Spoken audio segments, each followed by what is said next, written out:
محترم سامعین السلام علیکم۔ سوال ہے کہ اشراق کی نماز پڑھنے سے مقبول حج عمرہ کا ثواب کن صورتوں میں ملتا ہے؟ تو جواب یہ ہے کہ اشراق کی نماز کی حدیث مبارکہ میں بڑی فضیلت وارد ہوئی ہے۔ حضرت انس رضی اللہ عنہ سے روایت ہے کہ رسول اللہ صلی اللہ علیہ وسلم نے ارشاد فرمایا، جو شخص فجر کی نماز جماعت کے ساتھ پڑھے اور پھر اپنی جگہ بیٹھا رہے یہاں تک کہ اشراق کا وقت ہو جائے اور پھر اٹھ کر کم از کم 2 رکعت اشراق کی نماز پڑھ لے تو اس کو 1 حج اور 1 عمرے کا ثواب ملتا ہے۔ سبحان اللہ۔ حضرت معاذ رضی اللہ عنہ سے روایت ہے کہ نبی کریم صلی اللہ علیہ وسلم نے ارشاد فرمایا، جو شخص صبح کی نماز پڑھنے کے بعد اپنی جگہ نماز کے بعد بیٹھا رہے یہاں تک کہ سورج طلوع ہونے اور روشن ہونے کے بعد 2 رکعت پڑھے اور اس دوران صرف خیر ہی کہے تو اس کے گناہ معاف کر دیے جائیں گے،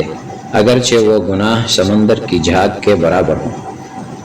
اشراق کی نماز کی مذکورہ مخصوص فضیلت اور مکمل ثواب کا مستحق وہ شخص ہے جو فجر کی نماز جماعت کے ساتھ ادا کرے یا عذر کی وجہ سے گھر میں ادا کر کے وہیں ذکر و اذکار میں مشغول رہے اور اس درمیان کسی دنیاوی کام میں مصروف نہ ہو یہاں تک کہ اشراق کا وقت ہو جائے تو اشراق کی نماز ادا کر لے۔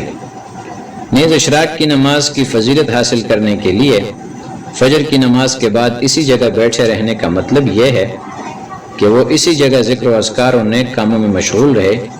خواہ کھڑے ہو کر یا بیٹھ کر یا لیٹ کر، البتہ بیٹھ کر ذکر کرتے رہنا زیادہ افضل ہے،